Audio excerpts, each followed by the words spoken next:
Luuka evangeeliumi 22. peatükk, salmid 1-23.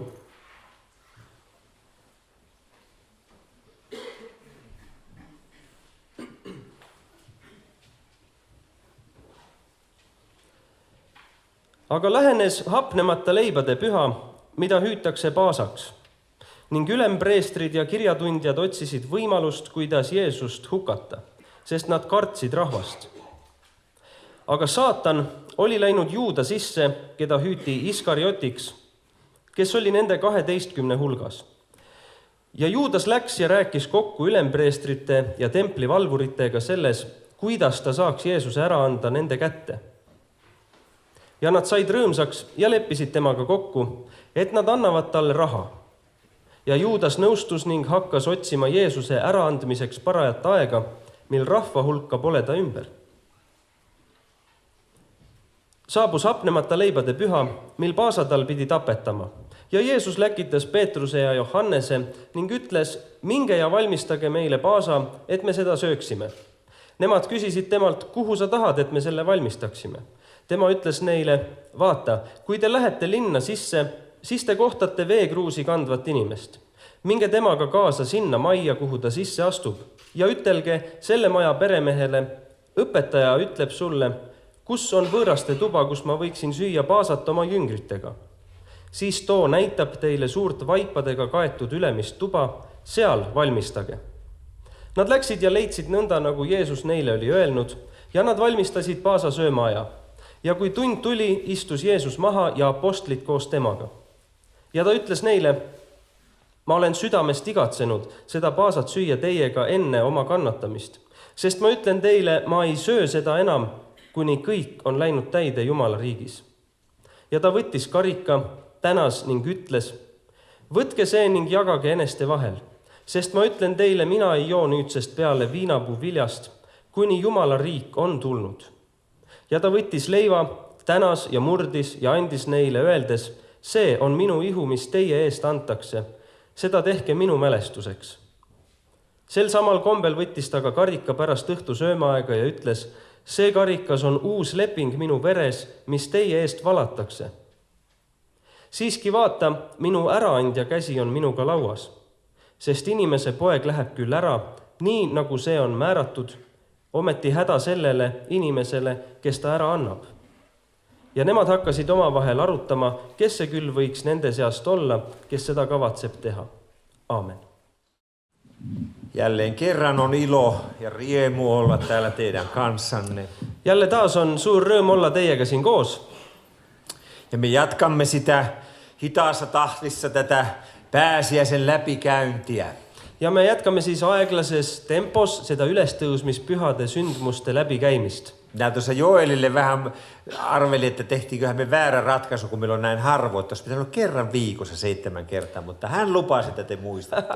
Me enne rääkisime, Ilka natuke muretses, et kui on kuu aja tagant need kokkusaamised, kas siis eelmise korra jutt on veel meeles, aga mina julgustasin teda ja ütlesin, et see viis, kuidas ta räägib, ta just kui nagu maalib neid pilte nendest sündmustest ja pilti on ju lihtne meelde jätta. Toisin sanoen, siis te muistatte, mitä me olemme puhunut. Nii et ma siis kõigi eest rääkisin ja ütlesin, et küll me mäletame, mis sa eelmine kord rääkisid. Kun nämä aina rakentuu edellisen päälle nämä kaikki. Sest need õpetused aina nagu toetuvad ja ehituvad teineteise peale. Muistattehan, että kansa tykkäsi Jeesuksesta. Kas teil see on meeles, et rahvalle meeldis Jeesus? Kansa tykkäsi sen takia Jeesuksesta, että Jeesus teki niille hallitsijoille sen, mitä ne ei uskaltanut tehdä. Ja Jeesus meeldis rahvale sellepärast, et Jeesus käitus nende valitsejatega niimoodi, nagu rahvas oleks tahtnud, aga ei julgenud käituda. Kansa tiesi, miten heitä tavallaan niin kuin hyväksi käytettiin ja poljettiin. Rahvas teadis ja tundis seda, kuidas neid juhtide poolt siis ära kasutati. Ja nyt nousi mies, joka aivan julkisesti kaikkien nähden nousi hallitsijoita vastaan. Ja nüüd järsku tõusis esile mees, kes kõikide nähes ja avalikult tõuseb vastu nendele juhtidele. Ja tämä on syy. Ja see on põhjus. Miksi nämä hallitsijat ja se ylipaavisto niin kuin mietti, miten he saisivat niin kuin salaa kansan huomaamatta vangittua Jeesuksen. See on põhjus selleks, et need riigijuhid tahavad nüüd salaja leida võimalust, et Jeesus kusagil kinni võtta, nii et rahvast ei oleks ümber. Ja ne ilahtui Juudaksesta.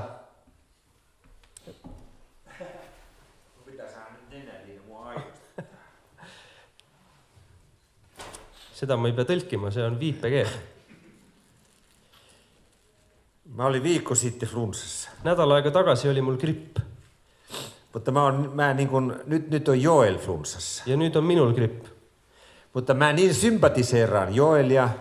Aga siis põhimõtteliselt ta on nii sümpaatne, et tema siis nuuskab minu eest. Joo, että minuakin alkoi aivastuttamaan. Ta hakkad ka nuuskama kohe. Joo. Aitäh sulle. No niin, nyt he ylipapit halus vangita Jeesuksen niin, että kansa ei näe sitä. Ülempreestrid tahtsid Jeesuse kinni võtta nii, et rahvas seda ei näekski. Ja nyt tulee loistava aika, nimittäin tulee pääsiäisjuhla. Ja nüüd tuleb suurepärane võimalus, selleks on siis paasapüha. Ensin kaikki juutalaiset menevät ja syövät pääsiäislampaan silloin torstai-iltana 18 ja kello 24 välillä. Kõik juudid siis sellel neljapäeva õhtul, mis eelneb sellele paasa õhtule, nad söövad siis üheskoos peredega, söövad lammast paasatalle. Ja sitten niin heidän lain mukaan on niin sanottu valvontayö. Ja siis nende seaduse järgi see on öö, kus peab siis olema ärkvel. Ei tohi jäädä makama. Eli kaikkien pitäisi valvoa se seuraava yö. Siis kõik peavad püsima ärkvel selle järgmise öö. Ja siksi ne suunnittelee, että kun Juudas kertoo niille, että hän tietää, missä Jeesus viettää sen valvontayön. Siis Juudas ütleb nüüd nendele ülempreestritele, et tema teab, kus Jeesus plaanib veeta nüüd selle öö siis jüngritega, kus ta on üleval. Siksi niille syntyy vartava ilo, että hei, me mennään ja vangitaan se yöllä. Ja siis neil sünnib see suurepärane idee, et kuulge, et me lähmegi ja võtame ta just sellel ööl siis kinni. Ja se oli tässä, minkä Joel luki niin alussa tämä kohta. Ja sitten nyt me siirrytään siihen pääsiäisateriaan. Ja see on nüüd see tekst, mida ma lugesin alguseks, see sündmus. Aga nüüd liigume sellesse viimase söömaaja sündmusesse. Mä haluan 3 asiaa nostaa esille, mitä tapahtui silloin pääsiäisaterialla. Tahan tõsta esile 3 asja, mis selle söömaaja jooksul juhtusid. Esimene on pyhä ehtoollinen. Siis püha õhtusöök, püha õhtusöömaaeg. Mutta jotta me ymmärrettäisiin, mistä on kysymys, niin mä jälleen kerron taustoja. Aga et me saaks aru, milles nüüd on küsimus, siis ma natuke räägin sellest taustast. Juutalaiset oli opetettu satojen vuosien ajan siihen, että piti olla aina syntiuhri. Juute oli sadu aastaid õpetatud niimoodi, et peab olema patu ohver. Patu eest peab tooma ohvri. Juutalaiset oli niin kuin kaikista maailman kansoista, niin niillä oli niin kuin tämmöinen voimakkain tämmöinen uhrijärjestelmä. Siis kõikidest maailma rahvastest juutidel just on kõige suurem selline nii-öelda ohvriteenistus. Ja ne aina kun ihminen teki syntiä. Ehk siis iga kord, kui inimene tegi pattu, niin se piti sovittaa. Siis tuli se patt lepitada. Ja sen takia niille oli tullut tämmöinen järjestelmä, jossa oli niitä uhreja niin paljon. Ja siis neil oligi kogu see kord tekkinud selline, kus neid ohvreid ja ohverdamist oli tohutult palju. Sellest sai oma süsteem. Mutta niillä oli koko ajan yksi ongelma. Aga alati oli nagu üks probleem sellega. Nämä uhrit sovitti vaan heidän oppinsa mukaan tehdyt synnit, ne mitkä oli tehty. Neil oli see probleem, et nende õpetuse järgi see ohver, mis toodi, see lepitas ainult need patud, mis sa olid teinud. Mutta se ei koskaan, niin kun, nämä uhrit ei tavallaan niin kun suojellut sitä ihmistä tulevaisuuteen. Aga need ohvrid mitte kuidagi ei kaitsnud seda inimest tuleviku jaoks. Ja nyt Jeesus tiesi, että hänen aikansa on tullut. Jeesus nüüd teadis, et tema hetk on kätte jõudnud.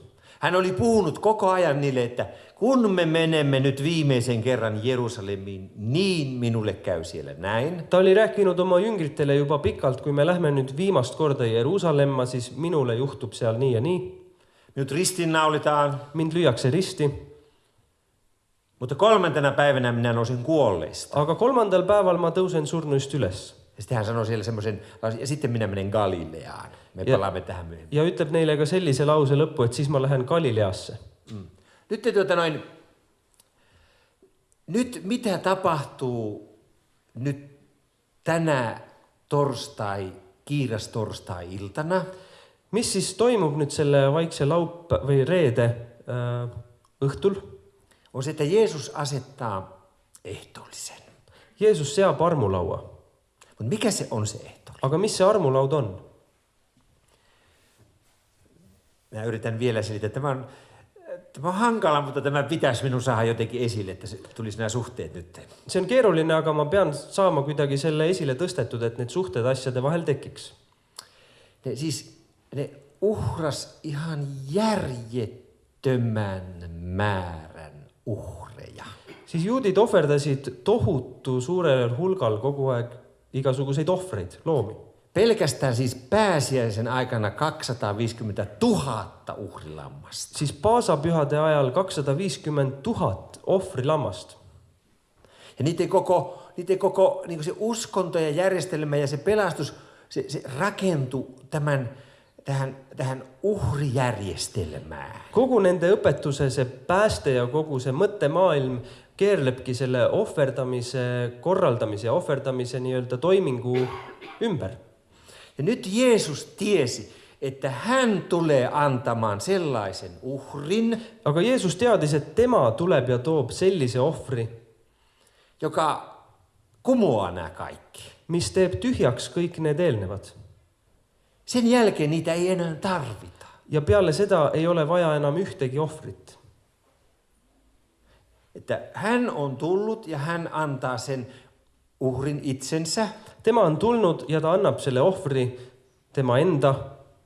Ja kun tämä on tapahtunut, Ja kui see on nüüd sündinud, niin nämä kaikki muut, mitä siellä on ollut, se valtava apparaatti, se menettää merkityksensä. siis kogu see aparatuur või masinavärk, mis selle ohverdamise ümber on ehitatud, siis see kaotab oma tähenduse. Ja huomatkaa, että 32 vuotta myöhemmin se kaikki hävisi. Ja kui te panete tähele, siis 32 aastat nüüd sellest sündmusest edasi, see kõik hävineski. Ne tuhottiin. See tempel hävitati. Mutta nyt kun Jeesus antaa tämän yhden uhrin, joka yksistään riittää menneiden syntien ja tulevien syntien ja koko elämän sovittamiseksi. Ja kui nüüd Jeesus annab sellise ohvri, millest piisab kõikide tehtud pattude, kõikide tulevaste pattude ja kogu tuleviku jaoks, Niin se tarvitsee merkin. nii see vajab mingisugust märki sellest. On vaja mingit märki sellest sündmusest. Se merkki ei voi olla pelkkä, että sitä puhutaan, See märk ei saa olla ainult see, et me kas räägime sellest. vaan se merkki pitää olla joku, jota voi koskettaa See peab olema mingi asi, mida sa saad katsuda ja jonka voi niin kuin nielasta, siis ottaa osaksi itseään. ja mille võib endale justkui lihtsalt sisse süüa, mis saaks osaks minust endast. Ja sen merkiksi Jeesus asettaa ehtoollisen. Ja selle märgiks Jeesus seabki armulaua. Leivän ja viinin. Leib ja vein. Hei, kun alkuseurakunta, ensimmäiset kristityt alkoivat kokoontumaan yhteen. Kui algkogudus esimesed kristlased hakkasid koos käima, Pian Jeesuksen ylösnousemuksen jälkeen ja Pyhän Hengen vuorotuksen jälkeen kristityt alkoivat kokoontumaan yhteen. peale Jeesuse ülestõusmist ja taeva minemist ja püha vaimu väljavalamist hakkasid kristlased kogunema. Ne kokoontui kodeissa, Kogunesid kodudes. ne kokoontui tuossa yläsalissa, mistä me kohta puhutaan, missä ne nyt oli. Selles ülemises toas koguneti, millest ka siin tekstis oli juttu. Ja aina kun kristityt tulivat yhteen, niillä oli muutama asia, mikä ne aina teki. Ja alati, kui kristlased tulid kokku, siis olid mõned asjad, mida nad alati tegid. Ja yksi oli tämä ehtooli. Ja üks nendest ongi see armulaud. Koska aina kun ne otti leivän, Sest alati, kui nad võtsid leiba, joka siunattiin mida õnnistati ja annettiin, että sinun puolestasi annettu, ja jagati laiali, et sinu eest ära antud nende sõnadega. ja aina kun ne otti viinin, Ja alati, kui nad võtsid veini ja se meni heidän sisäänsä, ja see läks nende sisse, ne tiesi, nad teadsid, että tämä on merkki siitä yhdestä uhrista, joka riittää. nad teadsid, et see ongi märk sellest ühest täiuslikust ohvrist, millest piisab. Alkuseurakunnat, kun ne kokoontu, Algkogudused, kui nad kogunesid, oli ne juutalaisia niin kuin ne oli aluksi, need olid juudid alguses tai sitten kun ne oli pakanat lähti tulemaan mukaan, või kui paganadki said päästetud, siis nemadki kogunesid. niin heidän kokoontumisessaan oli aina ehtoollinen, Siis nende kogunemistel peeti alati armulauda ja heidän kokoontumisessaan oli aina myös Isä meidän rukous, ja alati oli meie isa palve, mida loeti, ja heidän kokoontumisessaan oli aina uskon tunnustus ja usutunnistus, mida loeti, ja Herran siunaus. ja õnnistussõnad. No mistä minä tiedän tämän? Kust ma seda tean?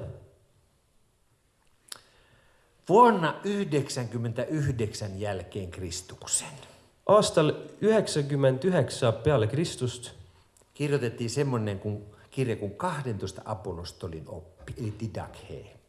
kirjutati selline kiri, raamat nagu 12 apostli siis õpetus, Joo, Didache.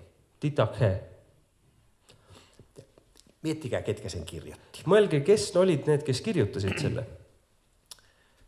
Tässä oli Jeesus. Siin on Jeesus. Ja Jeesuksella oli 12 opetuslasta. Jeesusel oli 12 jüngrit. Ja sitten vielä näiden 12 lisäksi siellä oli paljon muita. Siellä oli naisia ja muita paljon vielä lisäksi. Ja lisaks sellele 12 oli tema ümber veel ka naisi ja palju muid jüngreid. Näiden 12 opetuslasten ja muiden tehtävä oli kertoa ihmisille, mitä Jeesus opetti. Ja nende 12 jüngri tegevus ja ülesanne oli rääkida inimestele, mida Jeesus õpetas ja kes ta oli. Nyt näillä opetuslapsilla oli myös omat opetuslapset myöhemmin. Ja nendel jüngritel olid hiljem oma jüngrid. Niillekin tuli omat semmoiset niin sanotut opetuslapset, jotka oli niin kuin heidän seurassaan koko ajan. Ka neile tekkisid oma sellised jüngrid, kes hängisid nendega kogu aeg kaasas. Ja nämä opetuslapset ovat kirjoittaneet ylös sen, miten alkuseurakunta käytti, miten ne teki ja miten ne eli ja miten ne palveli Jumalaa. Ja need, kes selle teksti kirjutasid, olidki Jeesuse jüngrite jüngrid, kes rääkisid sellest, kuidas pidada teenistust, kuidas käia koos ja keda nad teenivad. Siitä me tiedämme. Sellest me teame. Ja miksi minä puhun tästä nyt näin paljon? Ja miks ma sellest räägin nüüd nii palju? Sama pätee meille tänä päivänä. See sama asi kehtib meile ka täna. Siis vuosituhansien läpi kristityt ovat aina pitäneet nämä samat merkit. Siis läbi aastatuhandete kristlased on hoidnud neid samu märke. Ja ehtoollinen on niistä tärkein. Ja armulaud on neist tähtsain. Meillä luterilaisilla on omanlainen tapa pitää ehtoollista. Luterlastel on oma viis, kuidas seda armulauda peetakse. Katolisilla on omanlainen tapansa. Katoliiklastel on oma viis, kuidas seda teha. Ortodoksilla on omanlainen Ortodoksidel oma. tapa. Vapailla suunnilla, helluntalaisilla ja vapailla suunnilla, niillä on oma tapansa. Nelipühilased ja vabasuunad, neil on ka oma viis, kuidas seda pidada. Mutta kaikilla on sama tarkoitus. Aga neil kõigil on täpselt see sama tähendus. Ne on keskenään vähän eri mieltä siitä sisältöjutusta. Siis omavahel nad võivad olla natuke eri meelt, et kuidas seda täpselt teha tuleks. Mutta tarkoitus on sama. Aga see tähendus on kõikidel alati sama.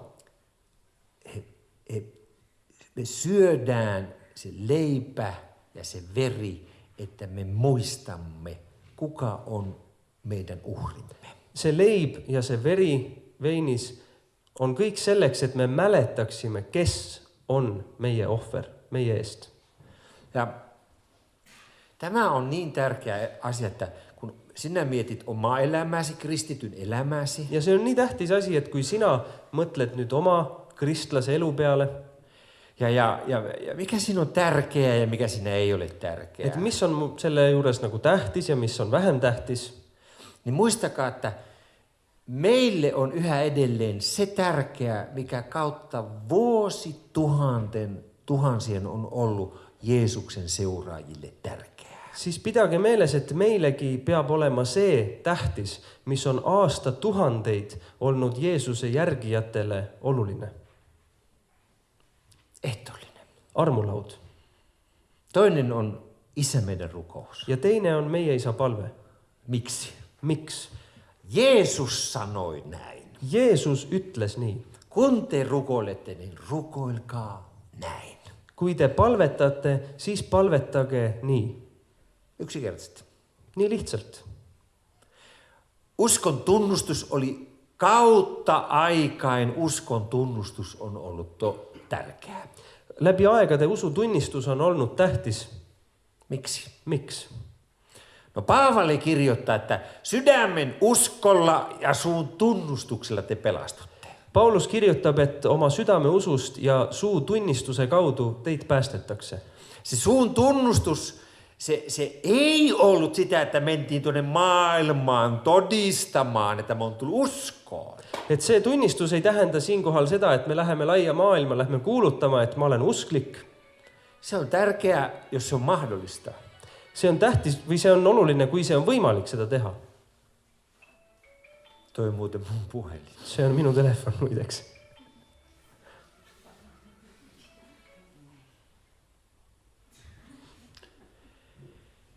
Se suun tunnustus tapahtui siinä, että kun seurakunta tunnusti, minä uskon.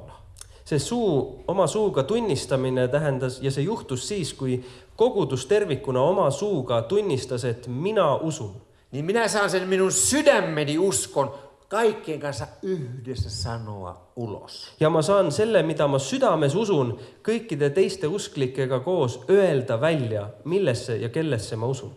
Ja se uskon tunnustus on ollut yksi maailman vaarallisimpia lauseita. Se on sen takia ihmiset joutuu kuolemaan paljon, kun ne sanoo, että Jeesus on Herra. Se on ensimmäinen uskon tunnustus. Ja esimene usutunnistus on väga lühike, see kõlab nii, et Jeesus on issand. Ja see on maailma kõige ohtlikum usutunnistus, sest selle pärast on paljud pidanud surema.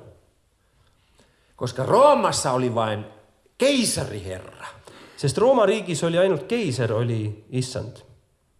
Ja jos joku sanoo, että joku muu on herra kuin keisari. Ja kui nüüd keegi peaks ütlema, et on keegi teine issand, mitte keiser, niin paikkoin Rooman valtakunnassa heidät surmattiin sen takia. siis lihtsalt selle eest Rooma riigis tapeti. Mutta kun kristityt kokoontui yhteen, Aga kui kristlased kogunevad kokku, ne aina tunnusti uskonsa Jeesukseen, joka on Herra. siis nemad alati tunnistasid oma usku, et Jeesus on issand.